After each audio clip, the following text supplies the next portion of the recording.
जरूरत पड़ती है कि कितनी मात्रा में मंत्र जाप किए जाएं कि बढ़िया ऊर्जा, बढ़िया फ्रीक्वेंसी फील हो। तो जैसा कि हम बताते हैं, जो लोग दीक्षित होते हैं, कि हम लोगों को 24 आवर चलते फिरते, उठते बैठते, काम करते, मन में मंत्र का जाप करते रहना है। जब आप मन में मंत्र का जाप करते रहेंगे तो आप उस परम तत्व से, उस परमात्मा से, उस गुरु से हमेशा कनेक्ट रहेंगे 24 आवर। इसी को बोलते हैं भक्ति। भक्ति भक्ति सब बोलते हैं कि हाँ हम भक्ति करते हैं, पूजा करते हैं, पाठ करते हैं। तो भक्ति करना का मतलब ये नहीं होगा कि अपन मंदिर गए, घंटी हिलाए, चंदन लगाए, जल चढ़ाए, भक्ति हो गई। भक्ति का मतलब होता है न विभक्तो स भक्त, जो विभक्त न हो वह भक्त है। और जब आप विभक्त नहीं होंगे अपने परम पिता परमात्मा से, अपने गुरु से, अपने इष्ट से, उनसे हमेशा जुड़े रहेंगे, इसी को बोलते हैं योग। योग मतलब जुड़ना, आप जुड़ गए। तो अगर आप योगी बनना चाहते हैं तो शुरुआत करनी होगी आपको भक्ति से। आपको ऐसी क्रियाएं करनी होंगी जिससे कि आप विभक्त न हो, आप हमेशा जुड़े रहें। उसके लिए एकमात्र जरिया है प्रभु के मंत्रों का जाप मन में चलता रहे। आप कोई भी कार्य कर रहे हो, अब वह मंत्र चाहे गुरु का हो, प्रभु का, किसी का हो, लेकिन वह मंत्र ऐसा हो जो परम तत्व से कनेक्ट हो। यह मंत्र आपको कनेक्ट रखेगा परम तत्व से। इसी को बोलते हैं भक्ति। और जब भक्ति जागृत होगी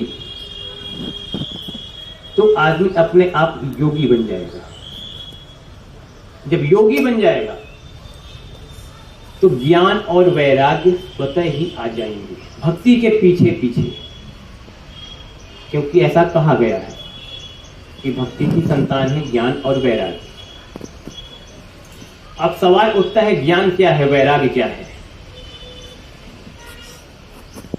ज्ञान मतलब यह नहीं कि अपन को पूरी रामायण याद हो गई, यह ज्ञान है। हमें कोई श्रीमद् भागवत कथा याद हो गई, यह ज्ञान है। यह ज्ञान नहीं है, यह केवल कहानियां हैं।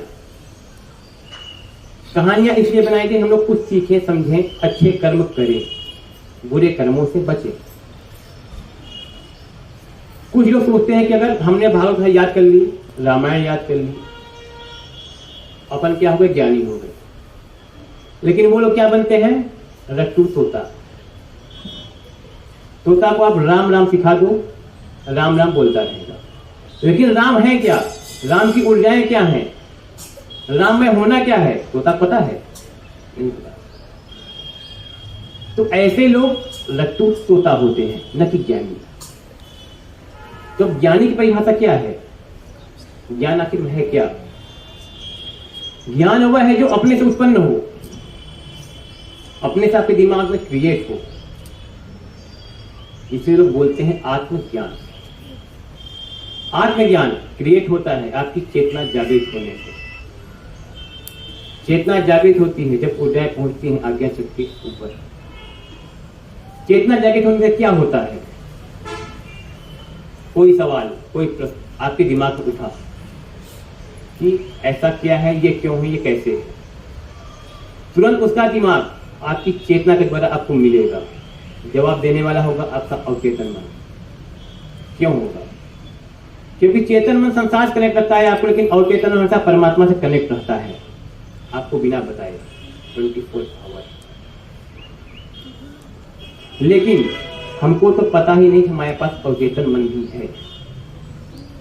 तो उस अवचेतन मन तक पहुंचने के लिए हमें जरूरत पड़ती है कुंडलिनी की ऊर्जाओं, जो कनेक्ट करती है आपके अवचेतन मन को चेतन मन से। तो पानी देना।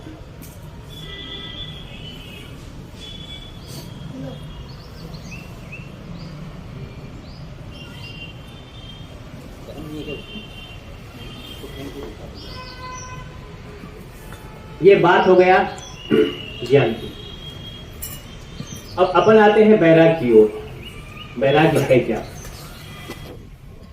अमूमन सब जानते हैं, इस चीज को सोचते हैं और समझते भी हैं कि वैराग्य, वैरागी, साधु संत संन्यास, ये सब चीजें घर गृहस्थ में रहकर नहीं कर सकते।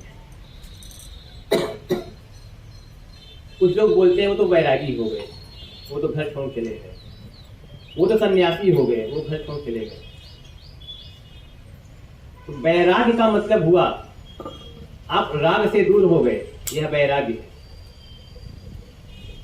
राग से दूर हो गए मतलब कि जो सांसारिक सुख सुविधाएं हैं इनको आप ग्रहण तो कर रहे हैं लेकिन इनमें शामिल नहीं हो रहे हैं।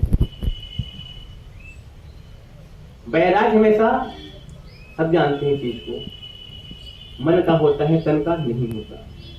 भले आप जंगल चले जाएं लेकिन इच्छाएं आकांक्षाएं वहां भी रही तो कैसा वैराग्य। लेकिन आप अगर घर में रहकर सब कुछ का त्याग कर देते हैं मानसिक स्तर से, न कि शारीरिक स्तर से, यह वैराग्य।